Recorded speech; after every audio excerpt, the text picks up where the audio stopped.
I'm here in the O2 Academy with Anttix. How are you? I'm good, how are you? I'm very good, thank you. I know you've just done an interview, so you're probably going to be repeating yourself, but... No, bring it on then, yeah. I'll try and spice it up, I'll make some stuff up. Yeah, make it up. You've had a really busy day, haven't you? You had to run to Topshop earlier. I'm not stalking you, I saw it on Twitter. Yeah, no, I did, yeah. It's been a crazy day. And then you had a Twitter cam. I saw that too. Yeah. And yeah, so it's very rushed. I was like in the queue earlier of the screaming girls outside trying to get in, and I was like, I don't know what's going on. It was scary. Did you overhear any conversations with them? Well, I could hear a lot of them mostly screaming high pitch, and when all the cars arrived, they were like, oh my god, screaming loads, and loads of them left all their iPads and stuff on the floor to go run and try and see people. They're crazy. And I was like, oh, your stuff's on the floor. It's pop fans. I mean, I really feel like you can't beat a pop fan. No. Like fans of bands and things like that. It's cool. They appreciate music, but like you just don't quite get the fanatic of a pop fan. In the beginning, how did you first start in the industry in music? Well, I started writing music and posting it on MySpace when Yeah. I was like 15, 16. And that was really big at that time. When Yeah, I was 15, it 16.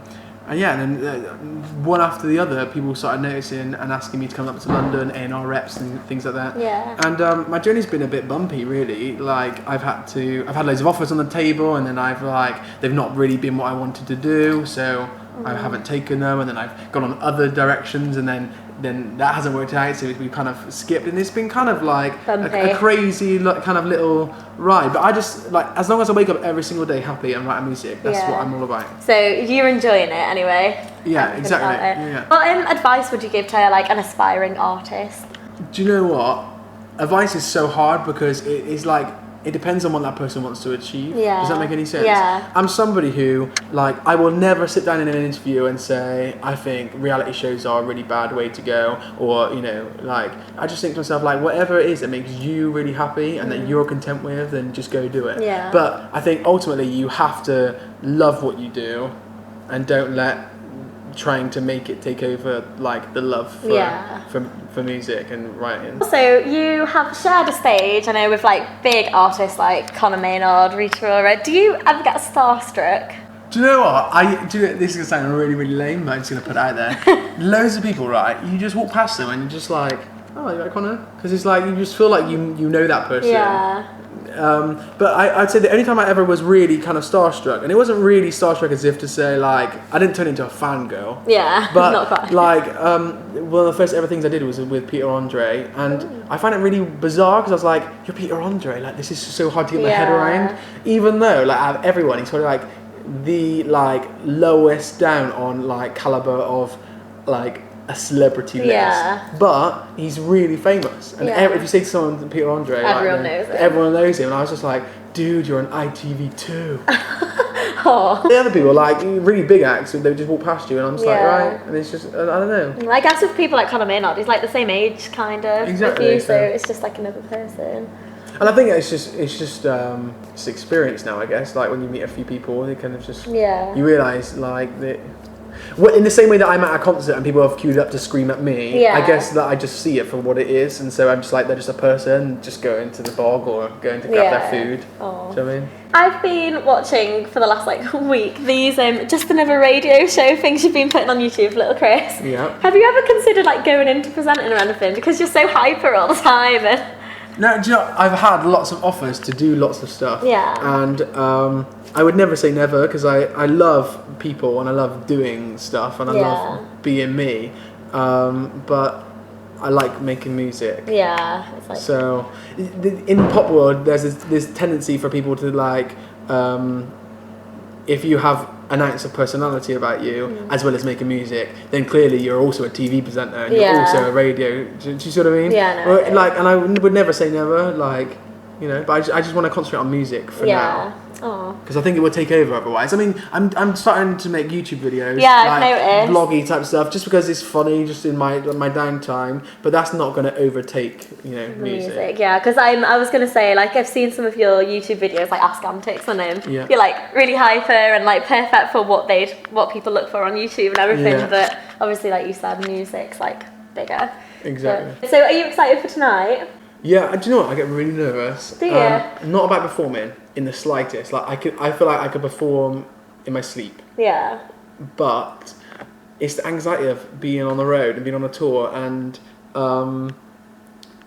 I just can't believe people have come out and bought tickets to come and see my show. Yeah, it must be a bit surreal. It's just so strange. Because it's like you and all the other artists here, it's just really down to earth. Everyone's just chilling, and it's like it must be weird. This has been every experience I've had in the last couple of years, 2 years, taking this like job professionally and treating it as a job. This has been the best time I've ever had. Oh, Undoubtedly. Everyone on the road, even like it's become in like 2 days, it's become like a little family, and like it's amazing. Like even like all the little team and like all the guys that selling my merch and stuff. Like we just get it. Oh no, it does seem really nice. Everyone's really like close. One thing I said was my tour, special guests, support everyone. Like you're only on it if you're a nice guy, if you're nice and and you get on and you're down to earth. Because I just can't deal with like drama. It's just like let's all just sit in a room together and like it's such a laugh. Like all we do is leave the tour and just go eat. Yeah. Just eat a lot of stuff. It's the best way. Yeah. But it's weird because like I just walked in there and like you're all just jamming along, singing like Adele and stuff. But it's like why not? It's just really casual and nice. So casual. Oh. And like we're also tonight in the hotel. Like I got a suite. There's something I'm like Home Alone. It's huge. Oh God. And like I ran straight and jumped on the beds, and then all the guys came over to it. Like the hotel's put up every artist on this tour tonight in Liverpool, and it's just amazing. Oh, it must and be fun. we're all like knocking on each other's doors, and it's like it's just not it's not very professional. It's not like we're all just separate acts. So literally we're just like one big like. Yeah. Sounds like you just having loads of fun. You're welcome. Come back to our after party after. We're having one at in this suite. So you released Tornado last year, and that got positive feedback, didn't it? What was that song about originally? So Tornado was about I wanted to write a track that every good pop track is about love in some sort of way. And I was like, we need to write something about like that sort of that feeling when you just walk past someone and you just fancy them a little bit. Yeah. You know what I mean? So it's not quite love, and it's not like love, marriage, and divorce. Yeah. It's like just before love. It's just like you're making me tingle a little bit, and that was what that feeling is. That tornado feeling. Which is why it's so repetitive, because like you know when you can't concentrate on anything, you're looking at your phone and like, is it gonna go? That sort of vibe. And I think everyone can relate to that. So they can. You also went on like a school tour, didn't you, to promote it? Was that like weird and different compared to like the gigs and stuff you've done? I was just chatting to some of the guys here, like Jake, one of the support acts. They are, they've got a great social media presence, but they haven't had no experience doing anything. And they were asking me like, what's it all like? And I've done like radio road shows, I've done really big festivals, I've done like pride events, I've done schools touring, I've done, any form of type of performance, I've basically done it. And it is mental because like one day you're in an arena somewhere performing like 20,000 people, and I'm like the unknown act on the bill, and then tonight like you're at the end, but it's a smaller intimate venue, and it's just like really strange. But the schools touring was I think it's my favourite actually, because it's like really intimate, and like you get to know people, and you see your fan base grow. Like you leave that school and then they're straight online when you get home, and they're like all messaging you. Well, that's basically everything. I just want to say, have a good show tonight anyway. And are you staying? I can't, because I've got to go straight back to Wales. I know, it's mad, isn't it? What's this? But no, I only stayed so I could interview you and Gabs, but I've got to leave soon. She's got to leave. She ain't watching. Where do you live in Wales? In London, no, very north. Very north? Yeah, very north. So nowhere close to Cardiff? No, complete opposite end. But yeah, so thank you for talking to me anyway. No, thank you. I like her jumper as well.